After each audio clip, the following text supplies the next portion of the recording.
Hello, my dear friends. Good evening to all of you.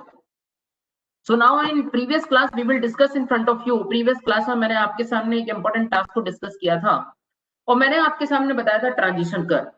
How to calculate the length of transition curve? Length of transition curve को मैं किस तरीके से calculate करूंगा?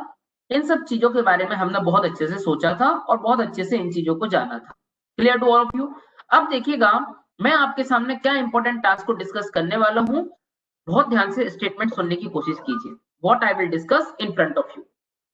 Actual में मैंने ट्रांजिशन कर्व पढ़ाने के बाद आपसे बोला था इट्स अनदर पार्ट ऑफ, ये आपके सामने एक अनदर पार्ट था काय का बेटा, ये आपके सामने अनदर पार्ट था हॉरिजॉन्टल अलाइनमेंट का. अब मैं आपके सामने हॉरिजॉन्टल अलाइनमेंट के लास्ट पार्ट को डिस्कस करने जा रहा हूं और जो लास्ट पार्ट मैं आपके सामने डिस्कस करना चाहता हूं उस पार्ट को मैंने आपके सामने बोला setback distance. Clear to all of you? I will considering in front of you a very important task. This is called as setback distance. इसको मैंने setback distance बोला. अब भाई एक्चुअल में setback distance होता क्या है, मुझे सबसे पहले तो यही जानना जरूरी है. क्लियर? अगर मैं setback distance की आपके सामने बात करता हूं, if I will talk about setback distance, तो देखिएगा जैसे suppose that यहाँ पर एक मैंने horizontal curve path को consider किया. Suppose that it is our horizontal curve path.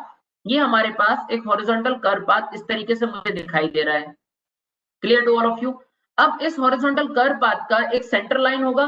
So I will considering here centre line of this horizontal curve path. अगर मैं इस हॉरिजॉन्टल कर्व पाथ के सेंटर लाइन की बात करूंगा, so this is our centre line of horizontal curve path. ये हमारे horizontal curve path की सेंटर लाइन है. ये हमारे कर्व पाथ का, ये हमारे हॉरिजॉन्टल कर्व पाथ का सेंटर लाइन है. Clear to all of you? This is our centre line of horizontal curve path. ये हमारे कर्व पाथ का सेंटर लाइन है. क्लियर? अब बात सुनना और बात को बहुत ध्यान से सुनने की कोशिश करना. सपोज दैट यहाँ कहीं पर कोई ऑब्स्ट्रक्शन, दैट मींस कोई हिल प्रेजेंट है. क्लियर? दिस इज अवर हिल. ये हमारे पास कोई हिल है या फिर मैं इस हिल को ऑब्स्ट्रक्शन का नाम दे देता हूँ. This is our hill and this is our obstruction. ये हमारा कोई ऑब्स्ट्रक्शन है, यहाँ पर कोई ऑब्स्ट्रक्शन प्रेजेंट है. Clear to all of you? Actual में क्या होता है, मैं ऑब्स्ट्रक्शन के बिल्कुल पास से तो रोड ले नहीं जाऊंगा. एम आई राइट और रॉन्ग? एक्चुअल में मुझे क्या करना पड़ता है, इस रोड की सेंटर लाइन से लेकर ऑब्स्ट्रक्शन के इनर फेस तक का जो परपेंडिकुलर डिस्टेंस होगा, इस मैंने आपके सामने डिस्कस किया इस हॉरिजॉन्टल लाइन से, इस सेंटर लाइन से लेकर इस ऑब्स्ट्रक्शन के इनर साइड तक का जो परपेंडिकुलर डिस्टेंस होगा, उस परपेंडिकुलर डिस्टेंस को मैं क्या बोलूंगा? सेटबैक डिस्टेंस बोलूंगा. This is our setback distance m. अगर मैं सेटबैक डिस्टेंस की बात करूं तो सेटबैक डिस्टेंस को m से रिप्रेजेंट किया जाता है. Clear to all of you? If I will talk about setback distance, यदि मैं सेटबैक डिस्टेंस की बात करूंगा तो सेटबैक डिस्टेंस को m से रिप्रेजेंट किया जाएगा. समझ में आया इतनी बात सबको? अब देखिएगा, if I will talk about setback distance, मैं अगर आपके सामने सेटबैक डिस्टेंस की बात करूंगा, तो मैंने आपके सामने स्टेटमेंट बताया है, setback distance is a clearance distance required from centre line of the horizontal curve to an inner side of the obstruction. Am I right और रॉन्ग? मैंने आपके सामने यही तो बोला कि centre line of the curve से ऑब्स्ट्रक्शन के इनर साइड तक का जो परपेंडिकुलर डिस्टेंस होगा, this perpendicular distance is called as setback distance. इस परपेंडिकुलर डिस्टेंस को मैंने सेटबैक डिस्टेंस बोला. क्लियर? सो मैं यहाँ पर स्टेटमेंट लिखता हूँ, setback distance is a clearance distance. बहुत ध्यान से सुनिए, गेट के लिए इट इज वेरी इंपॉर्टेंट. ये मुझसे बोलता है setback distance is a clearance distance. Setback distance is a clearance distance required from a setback distance is a clearance distance required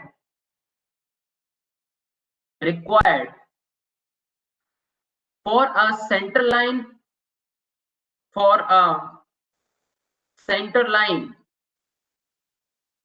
of a horizontal curve.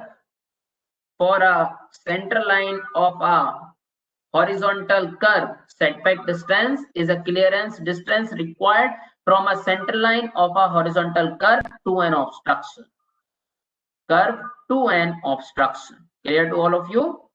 To an obstruction. बहुत ध्यान से सुनिएगा, मैंने आपके सामने डिस्कस किया setback distance is a clearance distance required from a center line of the curve to an inner side of obstruction, ऐसा लिख सकता हूं मैं, to an inner side of obstruction. Clear to all of you?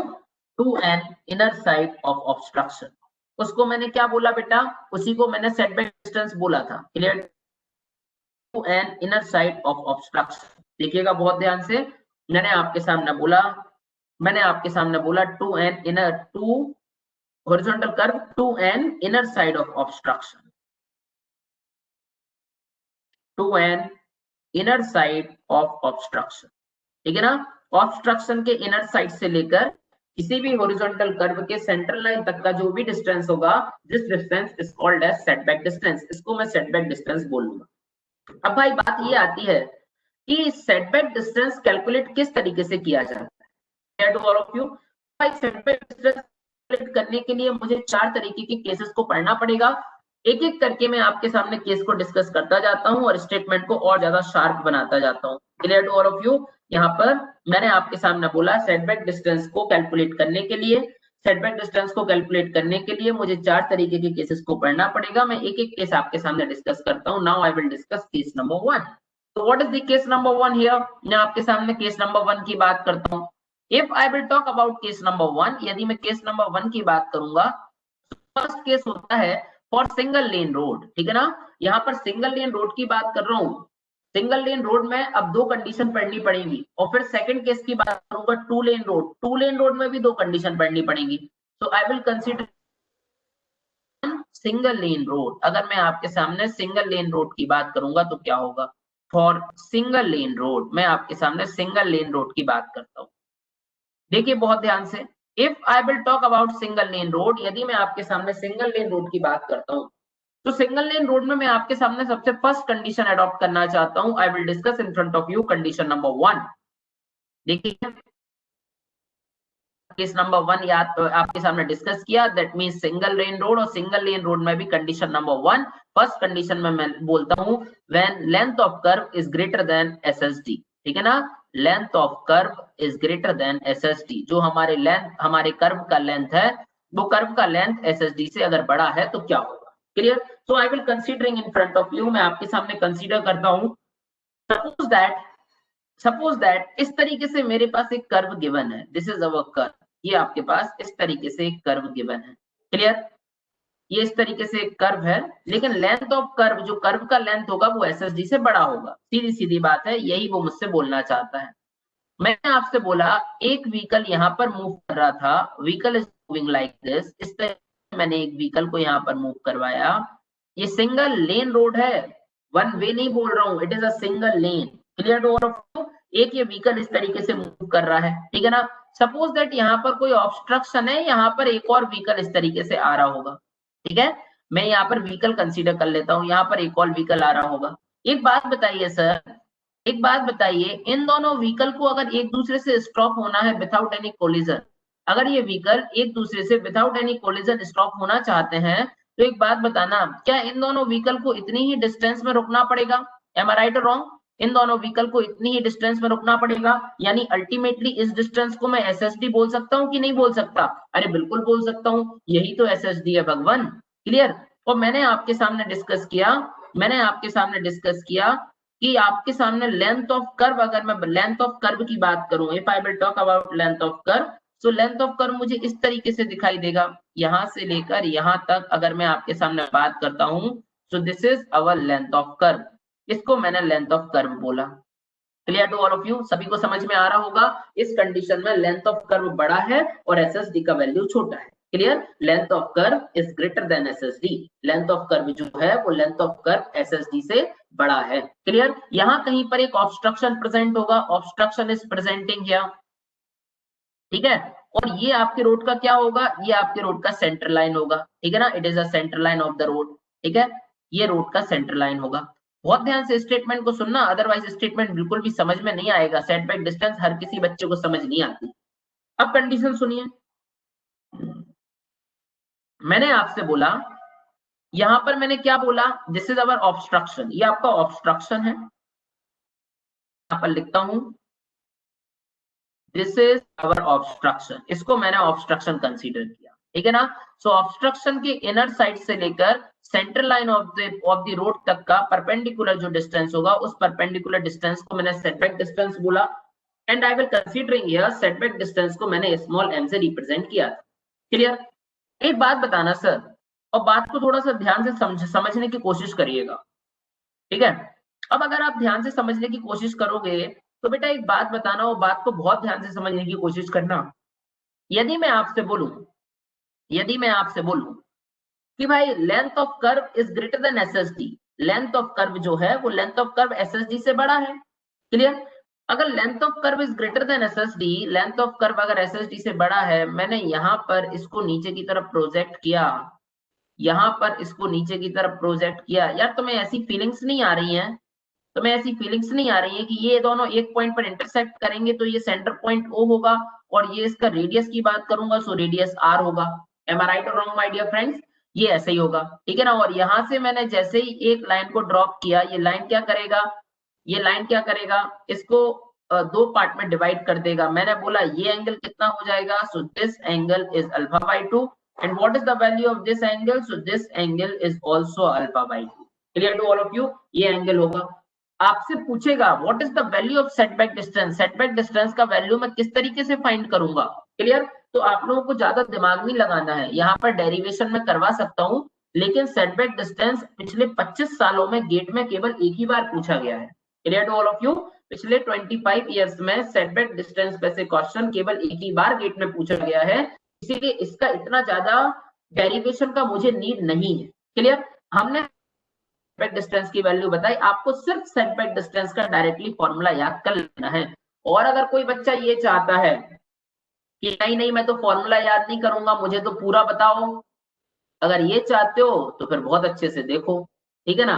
अगर मान लो आप ये चाहते हो कि मुझे पूरा डेरिवेशन करके बताओ, तो फिर तुम भगवान हो, तुम डेरिवेशन बताना पड़ेगा। क्लियर। देखिएगा किस तरीके से मैं आपके सामने डेरिवेशन को परफॉर्म करता हूं।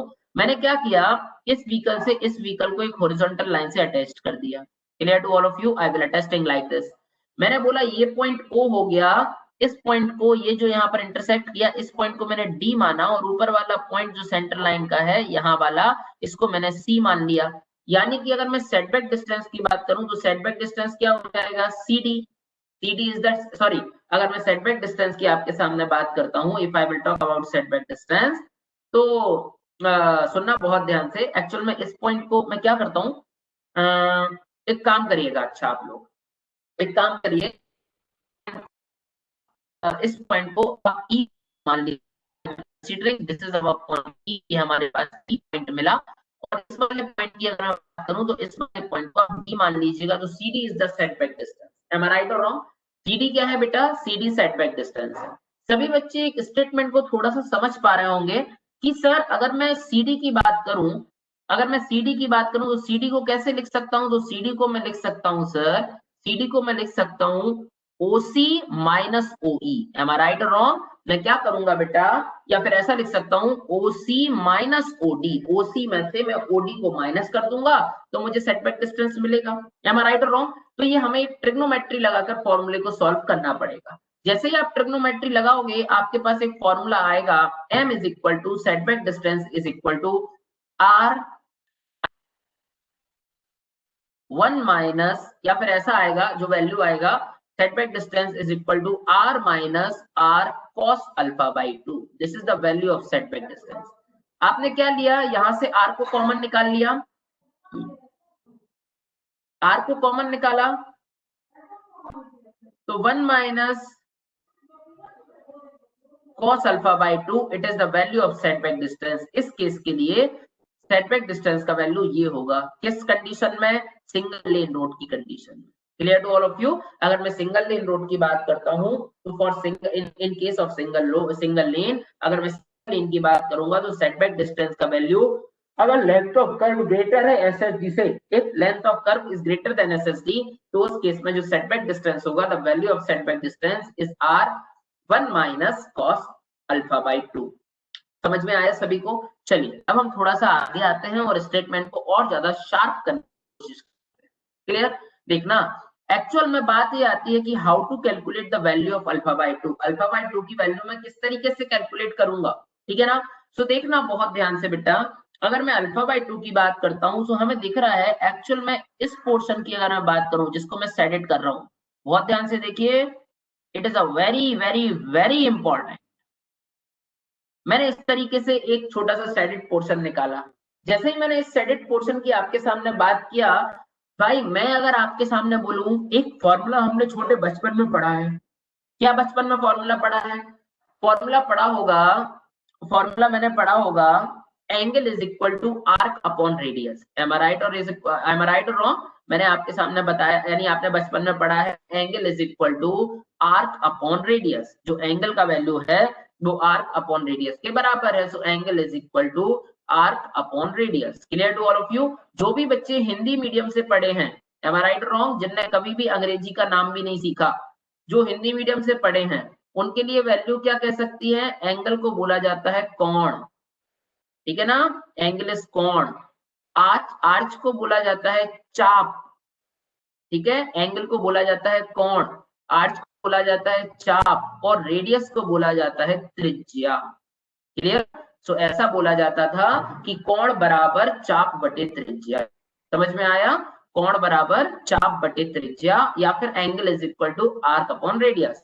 बट वी आर इंजीनियर्स, हम हिंदी और अपनी रीजनल लैंग्वेज का तो महत्व भूल चुके हैं, हम दूसरों की लैंग्वेज पर जीवित रहते हैं, इसीलिए मैं इंग्लिश में ही आपको यूज करता हूं, angle is equal to arc upon radius. Clear to all of you? चलिए देखिएगा, थोड़ा सा स्टेटमेंट क्लियर करते हैं। यदि हम एंगल की बात करेंगे तो टोटल एंगल कितना है बेटा? अब ये मत बोलना कि angle is alpha by two, अरे alpha by two plus alpha by two, this total angle is alpha. ये तो अगर मैं एंगल की बात करता हूं तो एंगल टोटल होगा अल्फा। आर्क की वैल्यू क्या है? सो आर्क तो बन रहा है एस एस डी के बराबर, so arc is S S D, S S D को मैं एस से बताता हूँ, डिवाइडिंग बाय रेडियस कितना है, सो रेडियस इज आर। मैंने क्या किया, दोनों साइड 180 का डिवाइड दे दो। अब अगर मैं दोनों साइड 180 या फिर दोनों साइड 360 का डिवाइड दे दो, चलो ठीक है, मैं दोनों साइड 360 का डिवाइड दे देता हूँ। अगर मैंने दोनों साइड 360 का डिवाइड दिया तो क्या हो जाएगा, अल्फा तो था ही, डिवाइडिंग बाय 360, और यहाँ पर क्या मैं 360 को 180 इंटू पाई, सॉरी, अगर मैं आपके सामने यहाँ पर बात करूं, आर तो था ही पहले से, ठीक है ना, क्या मैं इसको 2 पाई लिख सकता हूँ क्या? एम आई राइट और रॉन्ग? अरे 1 pi is equal to 180 degree, तो 2 pi is equal to 360 degree हो जाएगा क्या? ठीक है, सो मैं इस तरीके से लिख दिया। बेटा एक बात बताना यार, तुम में ऐसी फीलिंग्स नहीं आ रही हैं क्या? बोले सर कैसी फीलिंग्स नहीं आ रही हैं? तुम में ऐसी फीलिंग्स आ रही हैं कि सर मैं इसको ऐसे लिख सकता हूँ, alpha by two is equal to 180 multiply by s dividing by 2 pi R. Yes और नो? जिसको थोड़ा बहुत मैथमेटिक्स आता है जिंदगी में, जिसने गलती से मैथ्स का नाम सुना है, उससे ये फॉर्मूला निकालते बन जाएगा। एम आई राइट और wrong? So this is setback distance, ये हमारे लिए सेटबैक डिस्टेंस है केस नंबर 1 का, जब length of curve is greater than S S D. जो लेंथ ऑफ कर्व था वो length of curve S S D से ज्यादा था। Now I will discuss in front of you condition number second. मैं आपके सामने सेकंड कंडीशन को डिस्कस करने की कोशिश करता हूं, ठीक है। If talk about condition number second, यदि मैं सेकंड कंडीशन की आपके सामने बात करूंगा, सो मैंने आपके सामने रखा, सिंगल लेन रोड में ही सेकंड कंडीशन पढ़ रहा हूं, length of curve is less than SSD. जो लेंथ ऑफ कर्व है वो लेंथ ऑफ कर्व अगर एसएसडी से कम हो जाए तो क्या होगा? Clear? So I will talk about condition number second. मैं आपके सामने सेकंड कंडीशन की बात करता हूं, देखिएगा, आई will talk about condition number second. मैं आपके सामने सेकंड कंडीशन की बात करूंगा। If I will talk about condition number second, यदि मैं आपके सामने सेकंड कंडीशन की बात करूंगा, सो मैं आपके सामने लिखता हूं, if length of curve is, यहां पर मैंने क्या लिखा था, length of curve greater than SSD. अब मैं आपके सामने डिस्कस करता हूं, लेंथ ऑफ कर्व की वैल्यू अगर लेस देन है एसएसडी के तो क्या होगा? Length of curve is less than SSD. अगर भाई length of curve less than होगा एसएसडी के, तो कंडीशन को सुनना, और मेरे भाई कंडीशन को बड़े ध्यान से सुनना। क्लियर? लेंथ कर्व अगर एसएसडी से कम है तो क्या होगा? If length of curve is less than SSD, तो देखो सबसे पहले तो डायग्राम ही देखना पड़ेगा कि सर एक्चुअल में डायग्राम कैसा बनेगा यार। अगर मैं डायग्राम की आपके सामने बात करूं तो डायग्राम इस तरीके से बनेगा, this is our curve length, ये आपके कर्व का लेंथ होगा। क्लियर? और अगर मैं आपके सामने बात करूं तो यहाँ पर एक व्हीकल होगा, vehicle is looking like this, एक व्हीकल मुझे यहाँ पर दिखाई देगा और इस व्हीकल का velocity I will considering here v is the velocity of vehicle. Similarly क्या होगा, यहाँ पर एक व्हीकल दिखाई देगा, क्लियर, यहाँ पर एक व्हीकल दिखाई देगा and I also again considering, मैं वापस से कंसीडर करूंगा, this is also v is the velocity of vehicle. Am I right और wrong? v is the velocity of vehicle. Actual में इन दोनों व्हीकल को यदि एक दूसरे से टकराने से बचना है तो फिर इतनी ही डिस्टेंस में स्टॉप होना पड़ेगा and this distance is called as SSD. ओहो, this distance is called SSD, मैं इसको एसएसडी बोला, ठीक है ना। अब देखिएगा बहुत ध्यान से, अब आप क्या करोगे सर, अब आप क्या करोगे, देखना बहुत ध्यान से। मैंने आपके सामने डिस्कस किया माय डियर फ्रेंड्स, मैंने आपके सामने डिस्कस किया, यहाँ कहीं पर एक ऑब्स्ट्रक्शन प्रेजेंट है, देयर इज एन ऑब्स्ट्रक्शन, यहाँ कहीं पर एक ऑब्स्ट्रक्शन प्रेजेंट है। अब भाई यहाँ कहीं पर एक अगर ऑब्स्ट्रक्शन प्रेजेंट है, यहाँ कहीं पर क्या प्रेजेंट है, यहाँ कहीं पर एक ऑब्स्ट्रक्शन प्रेजेंट है। अगर यहाँ कहीं पर एक ऑब्स्ट्रक्शन प्रेजेंट है तो इस सेंट्रल लाइन से लेकर इस ऑब्स्ट्रक्शन के इनर फेस तक का जो परपेंडिकुलर डिस्टेंस कहलाएगा, इन जनरल उसी को सेटबैक डिस्टेंस बोला जाता था। एम आई राइट और रॉन्ग? बहुत ध्यान से स्टेटमेंट को सुनना सर, एक्चुअल में कर्व तो यहीं तक है, curve is looking like this, और कर्व यहीं तक है, curve is looking like this, ये कर्व यहीं तक है। Clear to all of you? So देखिएगा बहुत ध्यान से, इस पॉइंट से और ये पॉइंट अगर मैंने कंसीडर किया, ये कर्व के पॉइंट हैं, ठीक है ना बेटा, मैंने इन दोनों को एक्सटेंड किया, इन दोनों को एक्सटेंड किया तो ये वाला पॉइंट एक लाइन पर जाकर इंटरसेक्ट करेगा, ये वाली लाइन, सॉरी मैंने उल्टा बोल दिया, एक्चुअल में ये वाली लाइन एक पॉइंट पर जाके इंटरसेक्ट करेगी। एम आई राइट और रॉन्ग? तो ये वाली लाइन एक पॉइंट पर जाकर इंटरसेक्ट की एंड इंटरसेक्टिंग लाइक दिस, इस तरीके से इंटरसेक्ट किया, मैंने इस पॉइंट को O बोल दिया। Clear to all of you? We already know that this is our radius of curve, ये आपका रेडियस ऑफ कर्व है, ठीक है ना, this is our radius of curve. Condition को सुनना और कंडीशन को बहुत ध्यान से सुनने की कोशिश करना। मैंने आपसे बोला, मैंने आपसे बोला अगर मैं इसके सेंटर को इस तरीके से मार्क करूं, if I marking a centre like this, तो this angle is also alpha by 2, ये जो एंगल होगा ये अल्फा बाय 2 होगा and this angle is also in alpha by 2, ये जो हाफ एंगल होगा दिस, ये भी अल्फा बाय 2 होगा। क्लियर? ये एंगल भी अल्फा बाय 2 होगा and this angle is also is in alpha by 2।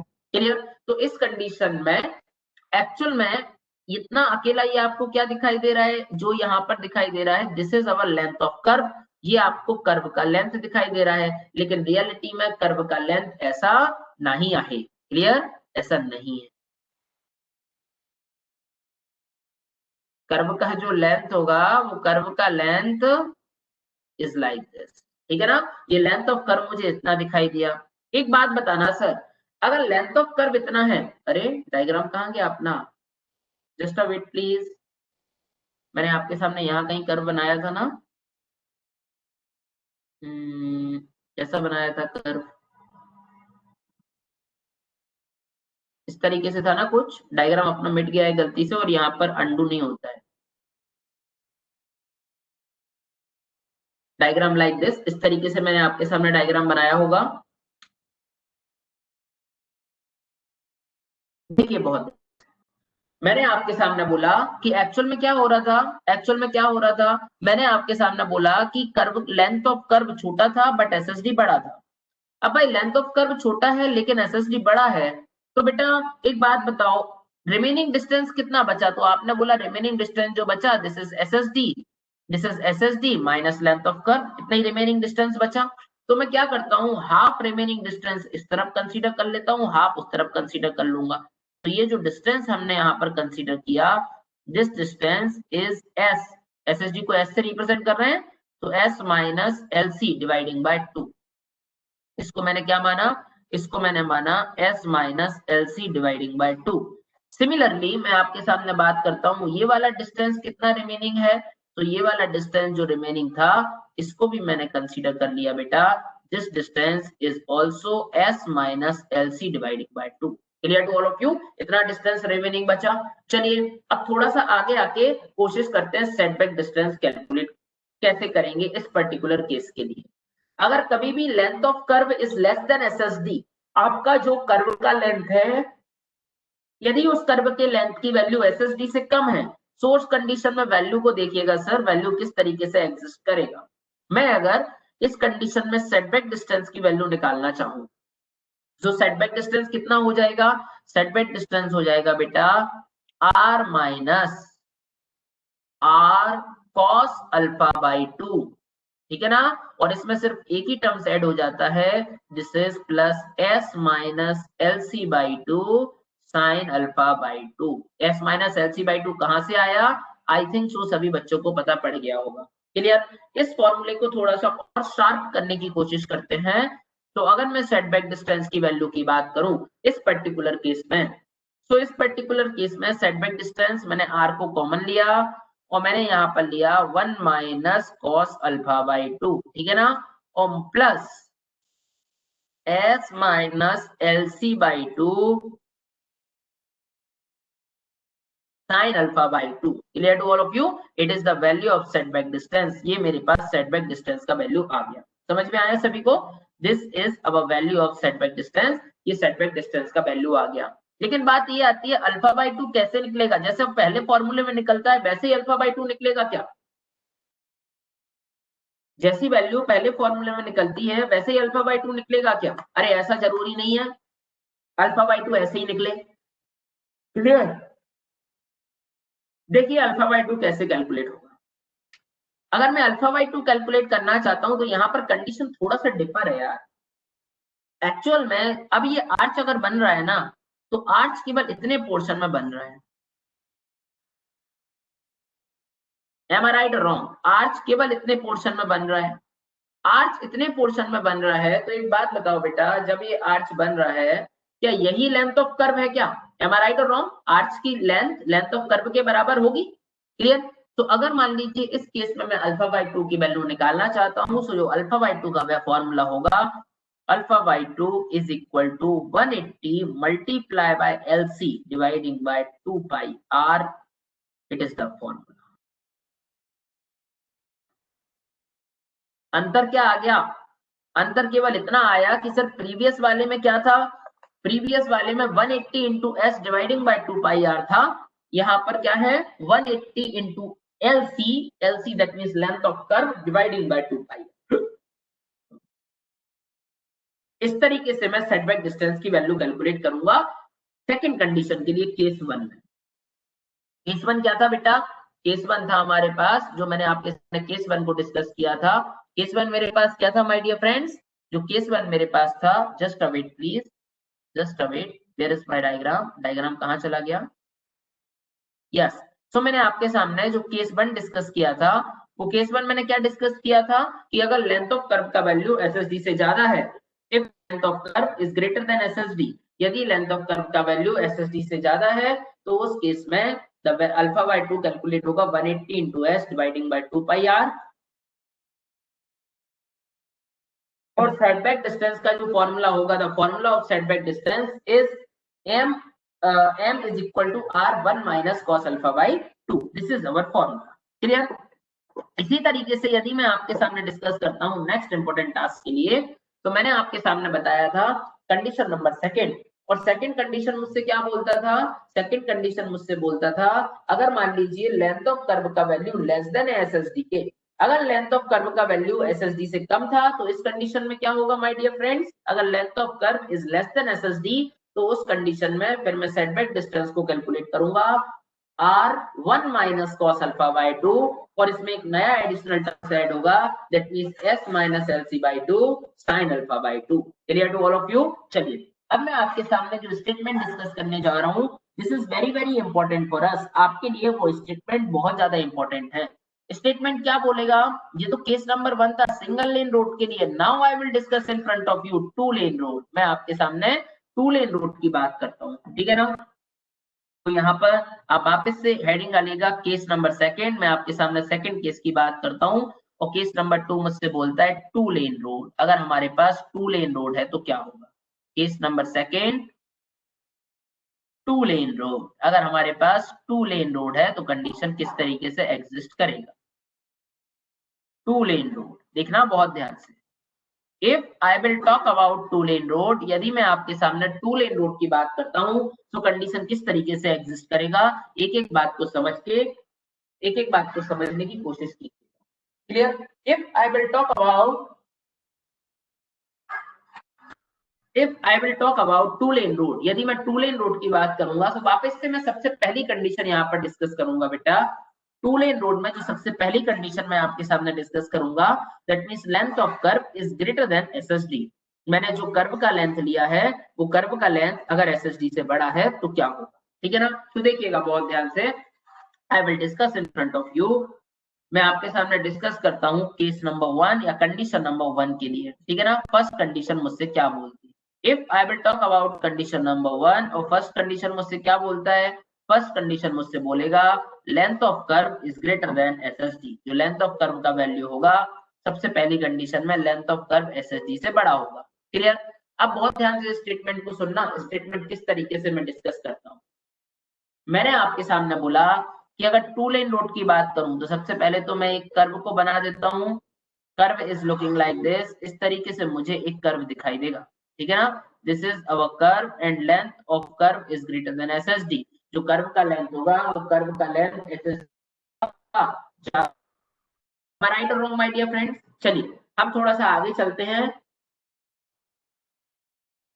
Statement को और अच्छे से समझने की कोशिश करते हैं। देखिएगा स्टेटमेंट मुझसे क्या बोलता है। ये मुझसे बोलता है, ये स्टेटमेंट मुझसे बोलता है, बहुत ध्यान से सुनना, ये स्टेटमेंट मुझसे क्या बोलता है सर? ये स्टेटमेंट मुझसे बोलता है कि ये हमारे पास टू लेन रोड है, this is our two lane road. मैंने कंसीडर किया ये हमारा टू लेन रोड है,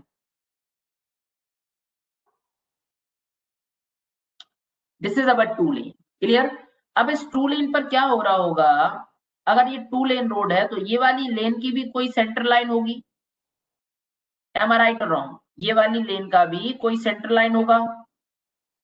सिमिलरली इस वाली लेन का भी क्या होगा, कुछ सेंटर लाइन होगा, एम आई राइट और रॉन्ग? इस वाली लेन का भी कोई सेंटर लाइन होगा और ऊपर वाली लेन यानी आउटर लेन का भी कोई सेंटर लाइन होगा। Clear to all of you? दोनों लेन के क्या होंगे, सेंटर लाइन एग्जिस्ट करेंगे, ठीक है? अब दोनों लेन के यदि सेंटर लाइन एग्जिस्ट करेंगे, मैंने आपसे बोला अगर दोनों लेन के सेंटर लाइन एग्जिस्ट करेंगे तो कंडीशन देखिए, कंडीशन किस तरीके से एग्जिस्ट करेगा। अगर दोनों लाइन के सेंटर लाइन एग्जिस्ट करेंगे तो क्या होगा, देखना। मैंने आपके सामने बोला है क्या, अगर मैं सेटबैक डिस्टेंस की बात करता हूं बेटा, if I will talk about setback distance, तो सेटबैक डिस्टेंस का मतलब केवल और केवल है centre line of the road से किसी भी ऑब्स्ट्रक्शन के इनर साइड तक का जो भी परपेंडिकुलर डिस्टेंस होगा, मैं उसी को क्या बोलूंगा, उसी को मैं सेटबैक डिस्टेंस बोलता था। एम आई राइट और रॉन्ग? तो देखिएगा आई विल कंसीडरिंग हियर, मैंने आपके सामने कंसीडर किया कि दिस इज एन ऑब्स्ट्रक्शन, यहां पर एक ऑब्स्ट्रक्शन है। Clear? I will considering here this is our obstruction,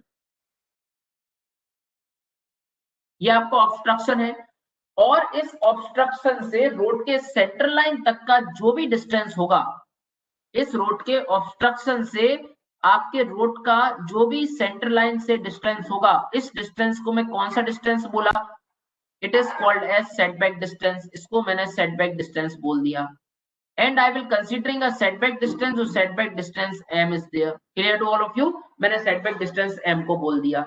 तो भाई एक बात बताना, ये तो centre line of the road से निकाल रहे हो बेटा। अगर मान लो मैं आपसे बोलूं, अगर मान लो मैं आपसे बोलूं इस लेन का, अगर मैं आपसे बोलूं कि अगर मान लीजिए इस लेन का विड्थ कितना है, आपने बोला इस लेन का विड्थ d है। इसी तरीके से मैंने बोला इस वाली लेन का जो इतना यानी सेंटर लेन से इस d। सिमिलरली अगर यहाँ की बात करूं सेंटर लेन से, सो दिस इज d, और अगर यहाँ की बात करूं with respect to centre line, so it is also d। Am I right और रॉन्ग? ये d d d d इस तरीके से होगा। एक बात बताइए, यदि मैं टोटल विड्थ ऑफ रोड की बात करता हूं, if I will talk about total width of road, तो भाई ये तो सर्कुलर पाथ है। एम आई राइट और wrong? This is our circular path, ये हमारे पास एक सर्कुलर पाथ है या फिर कर्व पाथ है। Clear? This is our circular path, और या फिर इसको मैंने कर्व पाथ बोला। क्लियर? इसको मैंने सर्कुलर पाथ या फिर मैंने इसको कर्व पाथ बोला। एक बात बताइए, यदि मान लीजिए मैं टोटल विड्थ की आपके सामने बात करता हूं, if I will talk about total width, यदि मैं टोटल विड्थ की बात करूंगा तो टोटल विड्थ अकेला विड्थ होगा कि एक्स्ट्रा वाइंडिंग को ऐड करना पड़ेगा? अरे बनी बात है, सर्कुलर पाथ पर तो एक्स्ट्रा वाइंडिंग को ऐड करना पड़ेगा। तो टोटल विड्थ जो होगा, total width is W plus WE। Clear to all of you? एक बात बताइए सर, क्या टोटल विड्थ 4D के बराबर होगी क्या? एम आई राइट और रॉन्ग? अगर ये centre line of the outer lane की अगर सेंटर लाइन से देखूं तो D ऊपर D नीचे, है ना? यानी D वाला D विड्थ इतना, D विड्थ इतना, समझ रहे हो ना आप? सेंटर लाइन से भी यानी एक लेन का विड्थ कितना है? 2D। क्लियर? तो अगर टोटल विड्थ की बात करूं तो 4D होगा, ठीक है ना? तो मैं ऐसे लिख सकता हूं, अगर मुझे D का वैल्यू निकालना है तो D क्या हो जाएगा? Width of road plus extra widening dividing by 4, इस पर्टिकुलर कंडीशन के लिए, 2 लेन के लिए। Clear to all of you? हाँ भाई, 6 लेन 8 लेन हो तो कंडीशन थोड़ा सा अलग डिफर करने लगेगा। Clear to all of you? It is the value of D। ये हमारे पास D का वैल्यू आया। अब भाई बहुत ध्यान से स्टेटमेंट को सुनिए, ये हमारे पास D का वैल्यू आया। अब कंडीशन किस तरीके से एग्जिस्ट करेगा? यदि मैं सेटबैक डिस्टेंस m का वैल्यू निकालना चाहता हूं तो इस कंडीशन में सेटबैक डिस्टेंस कैसे निकलेगा? Length of curve is greater than SSD। तो इस कंडीशन में जो सेटबैक डिस्टेंस का फॉर्मूला मेरे लिए गिवन दिया हुआ है, देखना, सेटबैक डिस्टेंस का फॉर्मूला जो मेरे लिए गिवन दिया हुआ है, the formula is r minus d cos alpha by 2। It is the value of setback distance. ये मेरे पास सेटबैक डिस्टेंस का वैल्यू है। The value of setback distance is equal to r minus d cos alpha by 2। एक बात बताना sir, और बात को बहुत ध्यान से बताने की कोशिश करना, यदि मान लो मुझे अल्फा बाई 2 का वैल्यू निकालना है, तो भाई अल्फा बाई 2 की वैल्यू निकालनी है तो अल्फा बाई 2 कैसे निकलेगा? The value of alpha by 2 is equal to 180 multiply by s dividing by 2 by r minus d। It is the value of, ये हमारे पास वैल्यू निकला काय का? अल्फा बाई 2 का। ये मेरे पास अल्फा बाई 2 का वैल्यू निकला। Clear to all of you? I again repeat my statement my dear friends. मैंने आपके सामने डिस्कस किया, यदि मान लीजिए मैं आपसे बोलूं कि एक 2 लेन रोड है, तो 2 लेन रोड में क्या होगा? 2 लेन रोड में क्या होगा? इनर लेन का भी सेंटर लाइन होगा और आउटर लेन का भी सेंटर लाइन होगा। क्लियर? इनर लेन का भी सेंटर लाइन होगा और आउटर लेन का भी सेंटर लाइन होगा। एक्चुअल में हो क्या रहा है सर, इस ऑब्स्ट्रक्शन का central line of the road से परपेंडिकुलर जो डिस्टेंस है उसको मैंने सेटबैक डिस्टेंस माना है। क्लियर? लेकिन नो डाउट, अगर मान लीजिए मैं एक लेन की बात करता हूं तो एक लेन का टोटल विड्थ है 2D, दूसरी लेन के टोटल विड्थ की बात करूंगा तो दूसरी लेन का total width is also 2D, तो total 4D। 4D is equal to W plus WE। अगर मैं D का वैल्यू निकालूं तो D का वैल्यू क्या आ जाएगा? W plus WE dividing by 4। Am I right और रॉन्ग? और यहां से इस तरीके से मैंने सेटबैक डिस्टेंस को कैलकुलेट कर लिया। It is the value of setback distance, ठीक है ना? और अल्फा बाई 2 का वैल्यू मैं कैसे निकालूंगा? 180 into s dividing by 2 pi r minus d। Similarly अगर मैं आपके सामने सेकंड कंडीशन की बात करूं, अब सेकंड कंडीशन का डायग्राम बनाने की जरूरत नहीं है, बच्चा ऑलरेडी एक स्टेटमेंट समझता है। क्या स्टेटमेंट समझेगा वो ध्यान से समझने की आप लोग कोशिश करिएगा। If I will talk about condition number second, मैं आपके सामने सेकंड कंडीशन की बात करता हूं, देखिए बहुत ध्यान से। यदि मैं आपके सामने कंडीशन नंबर सेकंड की बात करूं तो सेकंड कंडीशन मुझसे क्या बोलता है? अगर मैं आपके सामने कंडीशन सेकंड की बात करता हूं तो सर सेकंड कंडीशन मुझसे बोलता है, मान लो जो आपका लेंथ ऑफ कर्व है उस लेंथ ऑफ कर्व का वैल्यू लेस देन हो गया SSD से। आपका जो लेंथ ऑफ कर्व है, the value of length of curve is less than SSD। अगर SSD का जो लेंथ ऑफ कर्व है वो लेंथ ऑफ कर्व की वैल्यू अगर SSD से कम हो गई तो क्या होगा? If length of curve is less than SSD, तो इस कंडीशन में क्या होता था बेटा? अगर मैं सेटबैक डिस्टेंस की वैल्यू निकालना चाहता था, so length of setback distance is equal to r minus d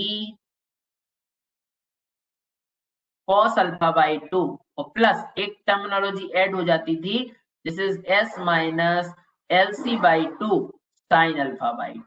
Am I right or wrong? This is our next terminology which is added in this case। Last case में भी मैंने आपके सामने बताया था, यदि लेंथ ऑफ कर्व का value SSD से कम है, if length of curve is less than SSD, तो इस कंडीशन में बेटा जो m का वैल्यू होगा, the value of m is equal to R minus D cos alpha by 2 plus S minus L C by 2 sine alpha by 2। Clear? ये इतने concept तो हमने आपके सामने पढ़ लिए and these concept are very very important for us. लेकिन इस केस में जब आप अल्फा बाई 2 का वैल्यू निकालोगे तो यहाँ पर यहाँ पर एस छोटा था तो एस आ गया था, यहाँ पर लेंथ ऑफ कर्व छोटा है तो लेंथ ऑफ कर्व आएगा।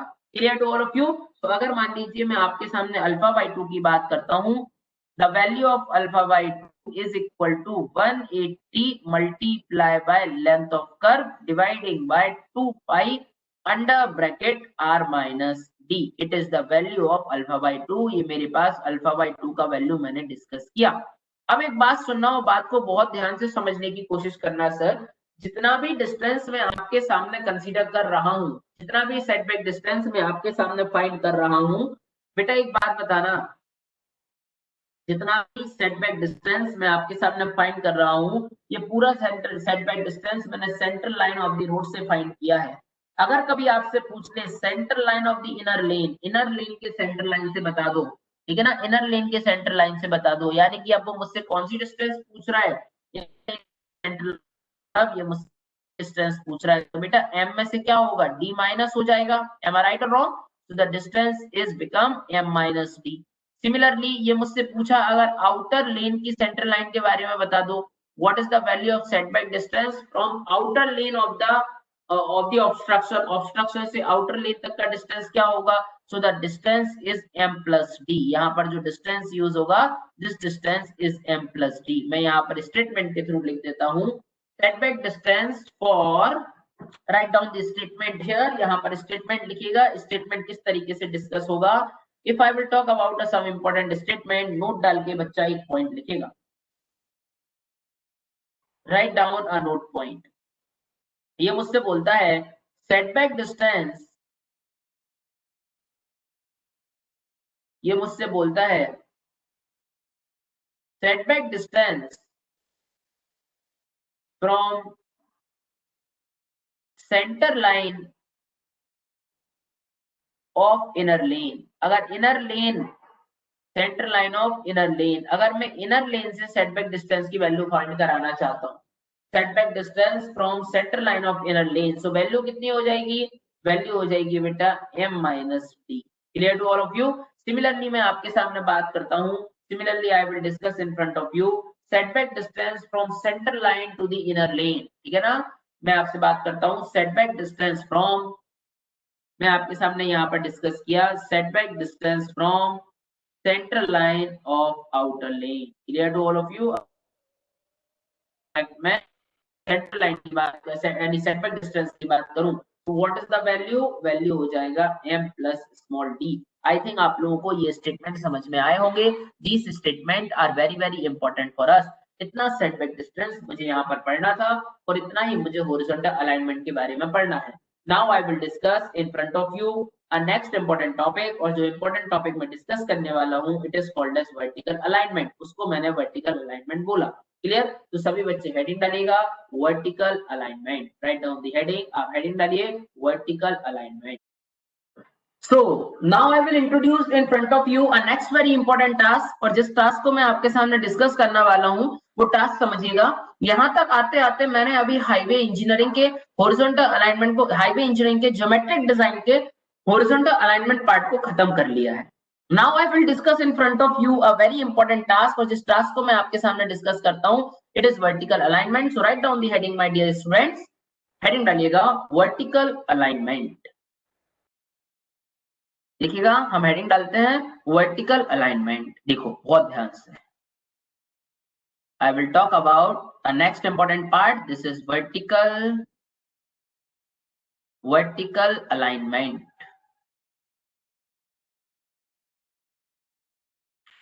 If I will talk about vertical alignment, यदि मैं आपके सामने वर्टिकल अलाइनमेंट की बात करूंगा तो बेटा वर्टिकल अलाइनमेंट में मुझे दो तरीके की चीजों को पढ़ना है, ठीक है। वर्टिकल अलाइनमेंट में मुझे दो तरीके के टास्क को पढ़ना पड़ेगा। द फर्स्ट टास्क जो मुझे वर्टिकल अलाइनमेंट का यहाँ पर पढ़ना पड़ेगा उसको क्या बोला जाता है, उस टास्क को बोला जाता था ग्रेडियंट। और अनदर टास्क जो मुझे यहाँ पर वर्टिकल अलाइनमेंट में पढ़ना पड़ेगा it is called as curve, उसको मैंने कर्व बोला। Clear to all of you? I will discuss in front of you, मैं आपके सामने डिस्कस किया कि दो तरीके के वर्टिकल अलाइनमेंट में दो तरीके की चीजों को पढ़ना पड़ेगा। The first task is called as the first task as उसको मैंने बोला बेटा gradient. Clear to all of you? इसके लिए मैंने क्या बोला? उसको मैंने बोला ग्रेडियंट। और अनदर टास्क जो मुझे यहाँ पर पढ़ना पड़ेगा उसको मैंने क्या बोला? It is called as vertical curve, उसको मैंने वर्टिकल कर्व बोला। Clear to all of you? So firstly, I will introduce in front of you gradient, then I will introduce in front of you vertical curve. लेकिन इसके पहले मैं आपके लिए थोड़ी सी समरी बता देता हूँ। अगर मान लीजिए मैं ग्रेडियंट की आपके सामने बात करता हूँ, तो बेटा जनरली हाईवे इंजीनियरिंग में 4 टाइप के ग्रेडियंट को पढ़ाया जाता है। फर्स्ट टाइप का जो ग्रेडियंट होता है, उस फर्स्ट टाइप के ग्रेडियंट को बोला जाता है ruling gradient. Clear to all of you? First type के ग्रेडियंट को बोला जाता है रूलिंग ग्रेडियंट। अब ग्रेडियंट होता क्या है ये बात अपन अभी देखते हैं और डिटेल में देखेंगे। The first gradient is ruling gradient. Second gradient की अगर मैं बात करता हूं तो सेकंड ग्रेडियंट को बोला जाता है लिमिटिंग ग्रेडियंट। सेकंड ग्रेडियंट जो होता है, second gradient is called as limiting gradient. अगर मैं आपके सामने थर्ड ग्रेडियंट की बात करता हूं तो third is called as exceptional gradient. अगर मैं थर्ड ग्रेडियंट की बात करूंगा तो third gradient is called as exceptional gradient. Clear to all of you? इसको मैंने एक्सेप्शनल ग्रेडियंट बोला। यदि मैं आपके सामने फोर्थ ग्रेडियंट की बात करता हूं तो fourth gradient is called as minimum gradient, मैं उसको मिनिमम ग्रेडियंट बोलूंगा। Clear to all of you? इस तरीके से अगर मैं आपके सामने बात करता हूं तो मेरे सामने 4 तरीके की ग्रेडियंट को पढ़ाया जाएगा। First gradient is called as ruling gradient. Another gradient is called as limiting gradient. Next gradient is called as exceptional gradient. और इसके बाद के gradient की मैं बात करता हूँ, so gradient is called as minimum gradient. Clear? इसी तरीके से जब मैं वर्टिकल कर्व की बात करूंगा तो मुझे दो तरीके के वर्टिकल कर्व को पढ़ना पड़ेगा। अगर मैं वर्टिकल कर्व की बात करूंगा तो मुझे दो तरीके के वर्टिकल कर्व को पढ़ना पड़ेगा। एक जो कर्व होता है उसको बोला जाता है समिट कर्व, और एक दूसरा जो कर्व होता है उस कर्व को क्या बोला जाता है? It is called as valley curve, उसको मैंने वैली कर्व बोला। तो मुझे दो तरीके के कर्व को पढ़ना पड़ेगा। The first is summit curve and another is called valley curve. Clear? तो firstly I will discuss in front of you gradient. सबसे पहले मैं आपके सामने ग्रेडियंट के बारे में डिस्कस करता हूं और आपके लिए बताता हूं कि ग्रेडियंट होता क्या है। What do you mean about ruling? Ruling का मतलब क्या होता है? What do you mean about limiting? Limiting का मतलब क्या होता है? Clear to all of you? तो देखिए बहुत ध्यान से एक एक स्टेटमेंट को समझने की यहाँ पर कोशिश करना जो मैं आपके सामने बताना चाहता हूँ। क्लियर? देखिए,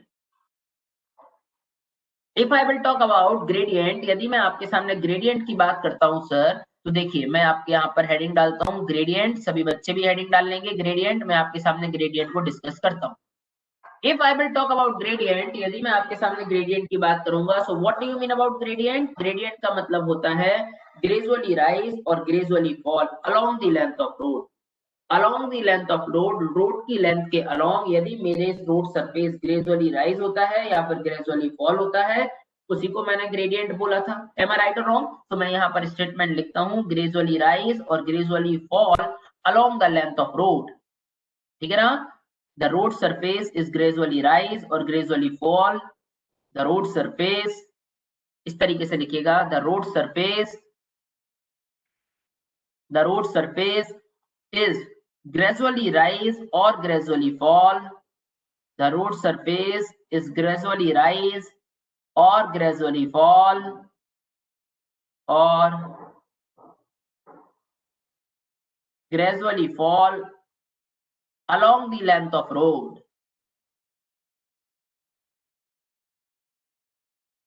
Along the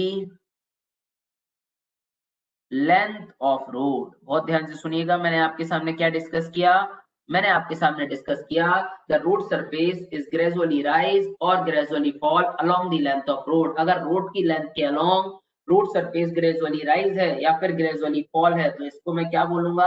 it is called as gradient, is called gradient. इसको मैंने ग्रेडियंट बोला, इज कॉल्ड ग्रेडियंट, इसको मैंने ग्रेडियंट बोला। Clear to all of you? मैंने आपके सामने डिस्कस किया the road surface is gradually rise और gradually fall along the length of road is called gradient, उसको मैंने ग्रेडियंट बोल दिया। क्लियर? अब कंडीशन सुनना सर और कंडीशन को बहुत ध्यान से समझने की कोशिश करना। ठीक है ना। कंडीशन सुनना और कंडीशन को बहुत ध्यान से समझने की कोशिश करना। मैंने आपके सामने क्या डिस्कस करना है, ठीक है। The road surface is gradually rise और gradually fall along the length of road, इसको मैंने ग्रेडियंट बोला। मैंने आपके सामने 4 टाइप के ग्रेडियंट बताए थे। जो पहला ग्रेडियंट मैंने आपके सामने डिस्कस किया था उसको मैंने बोला था ruling gradient. So I will discuss in front of you a first type of gradient. और फर्स्ट टाइप के ग्रेडियंट को मैंने क्या बोला, रूलिंग ग्रेडियंट बोला। So write down the heading, what do you mean about ruling gradient. Ruling gradient का मतलब क्या होता है, ठीक है ना। सो रूलिंग ग्रेडियंट की अगर मैं बात करता हूं तो किसी भी हाईवे पर ये प्रोवाइड किया जाने वाला सबसे बड़ा ग्रेडियंट कहलाता है। मैंने आपसे बोला किसी भी हाईवे पर ये प्रोवाइड किया जाने वाला सबसे बड़ा ग्रेडियंट कहलाता है। Clear to all of you. If I will talk about ruling gradient, यदि मैं रूलिंग ग्रेडियंट की बात करता हूं तो किसी भी हाईवे पर प्रोवाइड किया जाने वाला सबसे बड़ा ग्रेडियंट कौन सा ग्रेडियंट कहलाएगा, रूलिंग ग्रेडियंट कहलाएगा। Clear to all of you. अब अगर मैं रूलिंग ग्रेडियंट की आपके सामने बात करता हूं, so it is also considered as a design gradient. मैं इसी को डिजाइन ग्रेडियंट ही कंसीडर करूंगा। क्लियर। अगर मैं रूलिंग ग्रेडियंट की आपके सामने बात करूंगा ना यार, तो रूलिंग ग्रेडियंट डिपेंड करता है टोपोग्राफी पर, उस एरिया का टोपोग्राफी कितना है, और डिपेंड करेगा कॉस्ट ऑफ कंस्ट्रक्शन पर। Clear to all of you. Depend करेगा कॉस्ट ऑफ कंस्ट्रक्शन पर। तो अगर मैं रूलिंग ग्रेडियंट की बात करता हूं, तो मैंने आपके सामने लिखा it is considered as a design gradient. मैंने इसको कौन सा ग्रेडियंट बोला, डिजाइन ग्रेडियंट बोला। सो यहाँ पर लिखिएगा सबसे first statement, it is considered as a design gradient. मैंने इसी को डिजाइन ग्रेडियंट कंसीडर किया है। It is consider as a design gradient. Clear to all of you. मैंने इसी को डिजाइन ग्रेडियंट कंसीडर किया। इसके बाद मैं आपके सामने क्या बताना चाहता हूं, इसके बाद जो मैं आपके सामने नेक्स्ट इंपॉर्टेंट टास्क को डिस्कस करूंगा, टास्क क्या बोलता है बेटा, it is considered as a design gradient. मैंने इसको डिजाइन ग्रेडियंट कंसीडर किया। सेकंड टास्क क्या बोलता है, सेकंड टास्क ये मुझसे बोलता है, सेकंड टास्क जो मैं आपके सामने डिस्क्राइब करने वाला हूं, किसी भी हाईवे पर प्रोवाइड किया जाने वाला ये सबसे लंबा ग्रेडियंट होता है। एम आई राइट और wrong. So it is a longest gradient among all. मैंने आपके सामने लिखा it is a longest gradient among all. It is a longest gradient among all. Among all का मतलब सभी के कंपैरिजन में ये सबसे लंबा ग्रेडियंट होता है। Clear to all of you. It is a longest gradient among all. Clear. इसके बाद नेक्स्ट इंपॉर्टेंट स्टेटमेंट की अगर मैं बात करूंगा, तो नेक्स्ट इंपॉर्टेंट स्टेटमेंट होता है, ये डिपेंड क्या पर करेगा, ये डिपेंड करता है टोपोग्राफी ऑफ द एरिया। उस एरिया का टोपोग्राफी कैसा है, ये डिपेंड करता है कॉस्ट ऑफ कंस्ट्रक्शन पर, कितने पैसे लग रहे हैं। Clear to all of you. तो मैं यहाँ पर लिखता हूँ it is depends on, it is depends on, it is depends on cost of construction, it is depends on cost of construction, it is depends on cost of construction and topography of the area. Topography of the area ये काय पर depend करता है बेटा, ये depend करता है cost of construction, हमारे कंस्ट्रक्शन का कॉस्ट कितना है, and topography of the area, यानी कि हमारे एरिया का टोपोग्राफी कैसा है, वहां पर हिल है, वहां पर है, वहां का जो ग्राउंड सरफेस है वो ग्राउंड सरफेस फ्लैट है, इन सब चीजों पर ये डिपेंड करेगा। क्लियर। इसके बाद आई will discuss in front of you second type of gradient. मैं आपके सामने सेकंड टाइप ऑफ ग्रेडियंट की बात करता हूँ। और अगर मैं आपके सामने सेकंड टाइप ऑफ ग्रेडियंट की बात करूंगा, तो सेकंड टाइप का gradient is called as limiting gradient. So write down the heading. मैं आपके सामने बात करता हूं तो इसको बोला मैंने लिमिटिंग ग्रेडियंट। देखना बहुत ध्यान से, इसको मैंने क्या बोला, I will considering here this is our limiting gradient. ये हमारा लिमिटिंग ग्रेडियंट है। If I will talk about limiting gradient, यदि मैं आपके सामने लिमिटिंग ग्रेडियंट की बात करता हूं, तो देखना सबसे पहले लिमिटिंग ग्रेडियंट क्या कहलाता है। क्लियर। देखिए सबसे पहले लिमिटिंग ग्रेडियंट क्या कहलाता है। एक्चुअल में लिमिटिंग ग्रेडियंट जब प्रोवाइड किया जाता है जब cost of construction of ruling gradient is very high. ठीक है ना। लिमिटिंग ग्रेडियंट वैसे तो प्रोवाइड नहीं किया जाता, लेकिन लिमिटिंग ग्रेडियंट तब प्रोवाइड किया जाता है जब cost of construction of ruling gradient is very high. ठीक है ना। अगर मान low cost of construction ruling gradient का बहुत ज्यादा जा रहा है, तो फिर उस कंडीशन में मैं लिमिटिंग ग्रेडियंट को प्रोवाइड करवा देता हूँ। और बच्चे थोड़ा सा याद रखना, जो लिमिटिंग ग्रेडियंट होता है ना वो रूलिंग ग्रेडियंट से थोड़ा सा स्टीपर होगा, समझ रहे हो, थोड़ा सा स्टीपर होगा। स्टीपर का मतलब अगर रूलिंग ग्रेडियंट ऐसा है तो लिमिटिंग ग्रेडियंट इज लुकिंग, अगर रूलिंग ग्रेडियंट ऐसा है तो limiting gradient is looking like this, ये मुझे इस तरीके से देखने को मिलेगा।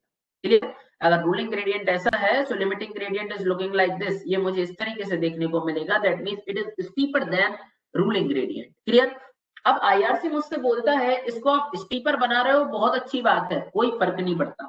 क्लियर, लेकिन जब भी कोई भी व्हीकल इस ग्रेडियंट पर मूव करेगा अपवर्ड डायरेक्शन में, आईआरसी मुझे एक सजेशन देता है कि जब भी कोई व्हीकल इस ग्रेडियंट पर अपवर्ड डायरेक्शन में मूव करेगा तो वो अपनी पुलिंग पावर ऑफ व्हीकल से कंप्रोमाइज नहीं करना चाहिए। Clear to all of you, IRC suggested that, IRC मुझे सजेस्ट करता है कि जैसे ही कोई भी व्हीकल इस अपवर्ड ग्रेडियंट पर मूव करेगा, if vehicle is moving on a upward gradient, जैसे ही कोई व्हीकल इस अपवर्ड ग्रेडियंट पर मूव करेगा, एक्चुअल में क्या होगा, अपवर्ड ग्रेडियंट पर जैसे कोई व्हीकल मूव करेगा और अगर मैंने अपवर्ड ग्रेडियंट को और ज्यादा स्टीपर बना दिया तो व्हीकल अपनी पुलिंग पावर से कंप्रोमाइज करने लगेगा, यानी जितनी ताकत वो दे सकता है उतनी ताकत नहीं दे पाएगा। क्लियर, लेकिन आईआरसी बोलता है आपको इतना भी ज्यादा लिमिट, इतना भी ज्यादा स्टीपर नहीं कर देना है कि व्हीकल हमारे पुलिंग पावर से कंप्रोमाइज करने लगे। Clear to all of you, तो देखिएगा जो भी स्टेटमेंट मैंने यहाँ पर बोले मैं यहाँ पर इसको लिख देता हूँ। If I will talk about limiting gradient, तो यहाँ पर लिखता हूँ limiting gradient is provided only when,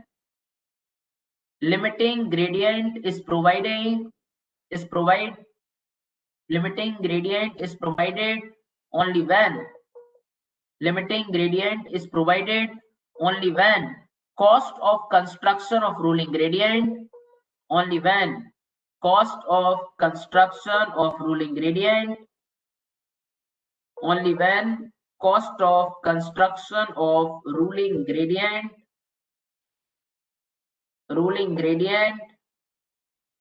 is higher, is high।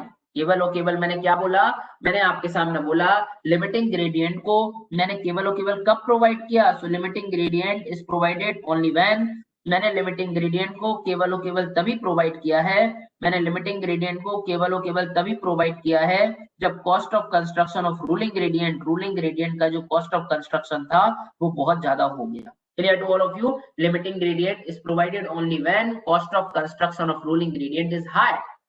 Clear, अब कंडीशन को सुनना और कंडीशन को बहुत ध्यान से समझने की कोशिश करना। क्लियर, कंडीशन किस तरीके से एग्जिस्ट करेगा। अब सेकंड अगर मैं स्टेटमेंट की आपके सामने बात करूं तो सेकंड स्टेटमेंट मुझसे क्या बोलता है, बेटा एक्चुअल में जो लिमिटिंग ग्रेडियंट होता है ना वो लिमिटिंग ग्रेडियंट भी डिपेंड करेगा उस एरिया की टोपोग्राफी पर एंड कॉस्ट ऑफ कंस्ट्रक्शन पर। Clear to all of you, तो मैं यहाँ पर लिखता हूँ limiting gradient depends on, limiting gradient depends on, limiting gradient depends on, limiting gradient depends on, limiting gradient depends on cost of construction, limiting gradient depends on cost of construction, sorry, limiting cost of construction, ठीक है ना, and topography of that area, and topography of the area, and topography of the area। ये काय पर depend करता है, अगर मैं आपके सामने बात करूं लिमिटिंग ग्रेडियंट की, तो लिमिटिंग ग्रेडियंट डिपेंड करता है कॉस्ट ऑफ कंस्ट्रक्शन पर, it is depends on cost of construction and topography of the area, और किसी भी एरिया की टोपोग्राफी पर डिपेंड करेगा। क्लियर, चलिए अब हम थोड़ा सा आगे आते हैं, स्टेटमेंट को और ज्यादा क्लियर करने की कोशिश करते हैं। स्टेटमेंट देखिए किस तरीके से क्लियर होगा। क्लियर, मैंने आपसे बोला limiting gradient is a steeper than ruling gradient, ठीक है ना, रूलिंग ग्रेडियंट के कंपैरिजन में जो लिमिटिंग ग्रेडियंट होता है वो limiting gradient little bit steeper होगा। तो मैं आपके सामने लिखता हूं limiting gradient is steeper than, limiting gradient is steeper than ruling gradient, जो लिमिटिंग ग्रेडियंट होगा वो स्टीपर होगा, limiting gradient is steeper than ruling gradient, जो लिमिटिंग ग्रेडियंट होगा वो लिमिटिंग ग्रेडियंट रूलिंग ग्रेडियंट से क्या होगा, स्टीपर होगा। So limiting gradient is steeper than ruling gradient. Clear to all of you? जो लिमिटिंग ग्रेडियंट होगा वो लिमिटिंग ग्रेडियंट स्टीपर देन होगा कैसे? रूलिंग ग्रेडियंट से। Clear to all of you? अब देखना, मैं आपके सामने दो ग्रेडियंट देख चुका हूं, एक देख चुका हूं रूलिंग ग्रेडियंट और second I will discuss in front of you limiting gradient. Clear? Now I will discuss in front of you. अब मैं आपके सामने जो डिस्कस करने वाला हूं उसको मैंने बोला कौन सा ग्रेडियंट, कौन सा बोलूंगा? इस ग्रेडियंट को मैंने बोला the next gradient which I will discuss in front of you, उस ग्रेडियंट को मैंने बोला exceptional gradient. Clear to all of you? So write down the heading. मैं आपके सामने डिस्कस करता हूं थर्ड टाइप का, दिस इज एक्सेप्शनल ग्रेडियंट। बेटा नाम से क्लियर है सब कुछ, एक्सेप्शनल ग्रेडियंट यानी कि एक्सेप्शनल ही है, ये बिल्कुल एक्सेप्शनल केस होगा तभी इसको प्रोवाइड करूंगा, ठीक है ना? ऐसा लिखा जाता है this gradient is provided only when condition is unavoidable. Unavoidable का मतलब है जब कंडीशन हमारे हाथों से फिसल चुकी होती है, ठीक है ना? अब सपोज दैट एक यहाँ पर इतना सा रास्ता है और यहाँ पर इतना बड़ा पहाड़ आ जाए, कोई क्लियर कोई हिल आ जाए, तो भाई मुझे एकदम से इतना स्टीपर ग्रेडियंट देना ही पड़ेगा, कोई ऑप्शन ही नहीं है, कितना कटिंग करोगे पहाड़ का? एम आई राइट और wrong?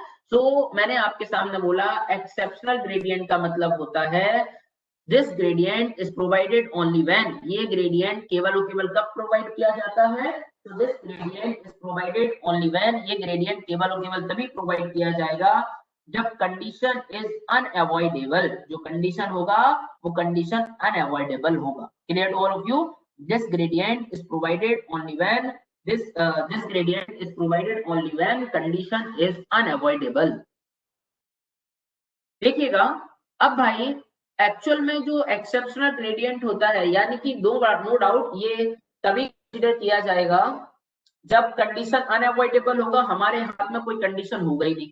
Clear to all of you? अब हमारे हाथ में अगर कोई कंडीशन नहीं होगा यानी कि ये जो ग्रेडियंट होगा वो ग्रेडियंट अदर टू ग्रेडियंट से स्टीपर होगा। एम आई राइट और रॉन्ग? ये जो ग्रेडियंट होगा वो ग्रेडियंट अदर टू ग्रेडियंट से क्या होगा? स्टीपर होगा बेटा। लेकिन आईआरसी यहाँ पर एक सजेशन देता है, आईआरसी बोलता है देखो इस ग्रेडियंट में पुलिंग पावर ऑफ व्हीकल से तो कंप्रोमाइज होगा ही, उसको आप नहीं रोक सकते। एम आई राइट और रॉन्ग?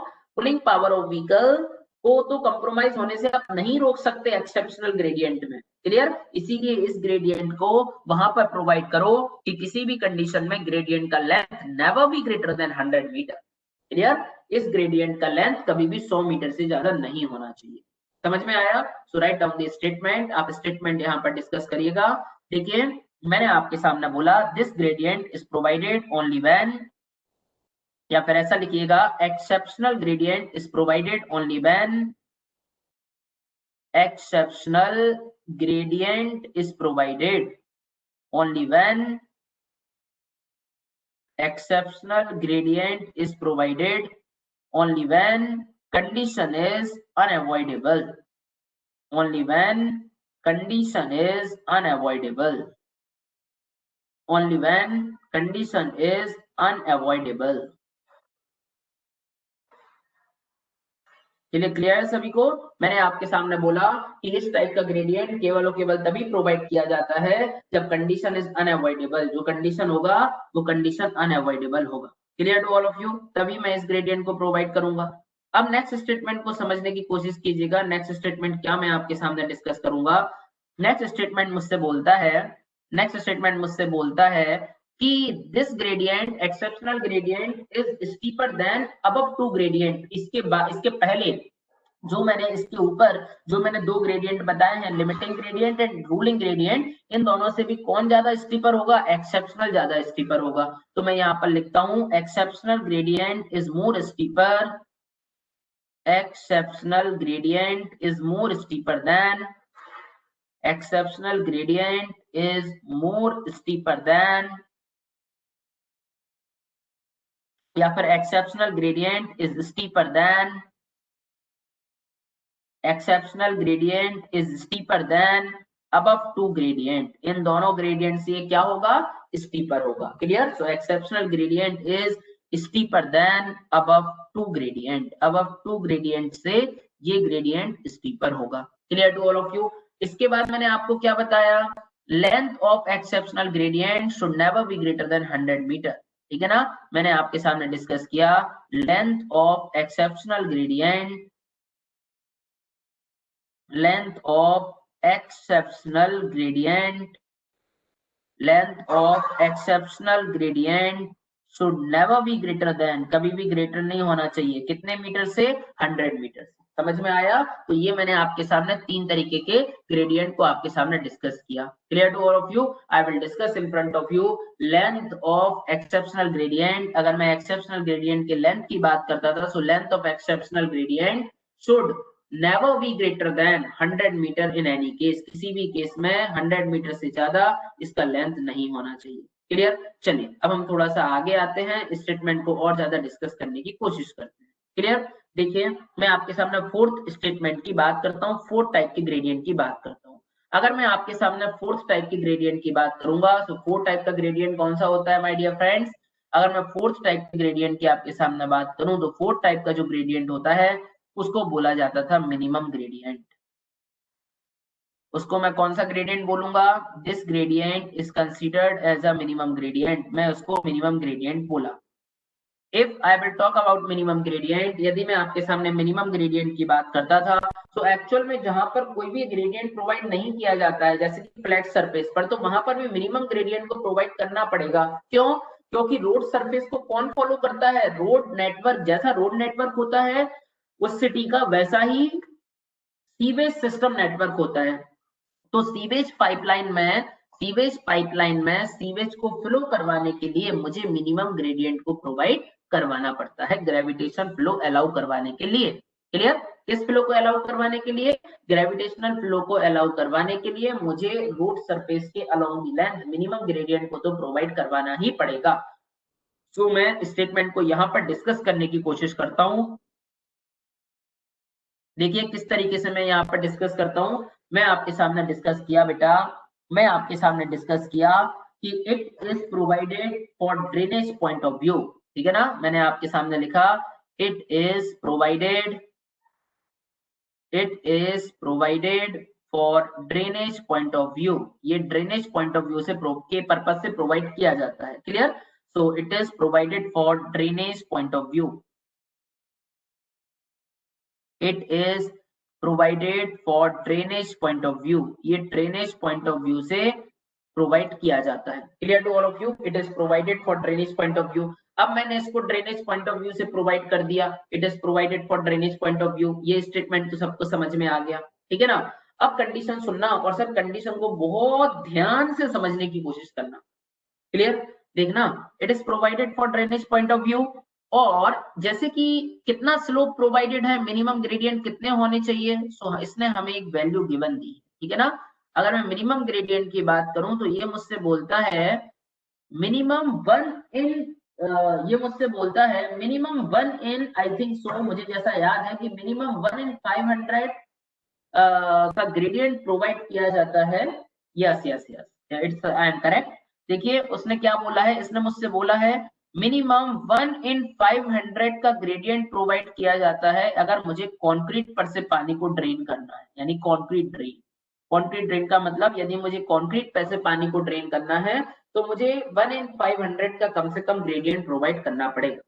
और अगर मान लीजिए मैं अर्दन रोड बना रहा हूँ, जैसे कि WMM वाटर मिक्स मैगडम, जैसे कि WBM वाटर बाउंड मैगडम, जैसे कि अर्थ रोड, है ना, इस तरीके की अगर मैं रोड बना रहा हूँ, जैसे कि कच्चा रोड, इस तरीके से मैं बना रहा हूँ, सो 1 in 200 का ग्रेडियंट प्रोवाइड किया जाता है। Gradient is provided for 1 in 200। ये कब?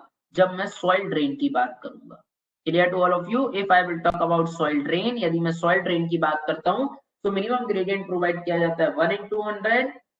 और अगर मैं कंक्रीट ड्रेन की बात करूंगा so minimum gradient is provided is 1 in 500। Clear to all of you? These are the important values. ये इंपॉर्टेंट वैल्यूज हैं, आपसे एग्जाम में पूछी जा सकती हैं।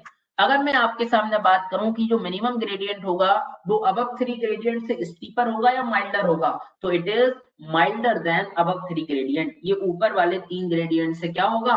माइल्डर होगा। Clear to all of you? So write down a statement here. आप ये स्टेटमेंट भी यहाँ पर लिख लीजिएगा, this gradient is milder than, this gradient is milder than, this gradient is milder than above 2 gradient। ठीक है ना? This gradient is milder than above two gradient, above two gradient के कंपैरिजन में ये ग्रेडियंट थोड़ा सा माइल्डर होगा। Clear? थोड़ा सा क्या यानी माइल्डर ही होगा। This gradient is milder than above two gradient, दो ग्रेडियंट के ऊपर वाले दो ग्रेडियंट के कंपैरिजन में this gradient is milder than above two gradient. यानी कि अगर मैं आपके सामने बनाऊं तो कुछ इस तरीके से बनने पर दिखेंगे। यदि मैं आपके सामने बनाऊं तो ये बनने पर कुछ इस तरीके से दिखेंगे। सपोज दैट इस तरीके से मैंने जो ग्रेडियंट बनाया उस ग्रेडियंट को मैंने बोला ruling gradient. Clear? This is ruling gradient. Ruling gradient से थोड़ा सा स्टीपर कौन सा होगा? रूलिंग ग्रेडियंट से थोड़ा सा स्टीपर कौन सा होगा? थोड़ा सा स्टीपर होगा, उसको मैं क्या बोलूंगा? जो रूलिंग ग्रेडियंट से थोड़ा सा स्टीपर होगा उसको मैं बोलूंगा कौन सा? Limiting gradient. M I right और रॉन्ग? और लिमिटिंग ग्रेडियंट से भी जो थोड़ा स्टीपर होगा उसको मैं क्या बोलूंगा बेटा? लिमिटिंग ग्रेडियंट से भी जो थोड़ा सा स्टीपर होगा उसको मैं क्या बोलूंगा? Exceptional gradient. M I right और रॉन्ग? इसी तरीके से डायग्राम बनेंगे। This is exceptional gradient. Clear? और अगर मैं मिनिमम ग्रेडियंट की आपके सामने बात करूं सो minimum gradient is looking like this. मुझे इस तरीके से जो ग्रेडियंट दिखाई देगा उसको मैं बोलूंगा बेटा मिनिमम ग्रेडियंट। ये जो मुझे जस्ट अ मिनट प्लीज, मैं मिनिमम ग्रेडियंट को वापस से बना देता हूं। अगर मैं इस तरीके से ग्रेडियंट की बात बोलूंगा, ये नीचे वाला ग्रीन कलर का, तो ये कौन सा ग्रेडियंट है? This is minimum gradient. ये मिनिमम ग्रेडियंट होगा। यानी मिनिमम ग्रेडियंट अब तीनों ग्रेडियंट से कैसा होगा? अगर मैं मिनिमम ग्रेडियंट की बात करूंगा तो मिनिमम ग्रेडियंट अब तीन ग्रेडियंट के कंपेरिजन में थोड़ा सा माइल्डर होगा। ठीक है ना? इतना ग्रेडियंट मेरे लिए आपको पढ़ाना था। क्लियर? अब मैं आपके सामने वर्टिकल कर्व की बात करूंगा। वर्टिकल कर्व में भी मैं सबसे पहला टास्क जो आपके लिए पढ़ाऊंगा, the first task is submit curve and valley curve. वो पहले नंबर पर हम पढ़ेंगे सबमिट कर्व के लिए। क्लियर? तो आज की क्लास में मैं आपके लिए यहीं पर छोड़ता हूं। ठीक है? देन इसके नेक्स्ट क्लास में आई will discuss in front of you. Next class में मैं आपके सामने डिस्कस करूंगा कि एक्चुअल में किस तरीके से सबमिट कर्व और वैली कर्व को डिफाइन किया जाता है। Clear to all of you? चलिए, thank you so much for this particular lecture. Thanks everyone.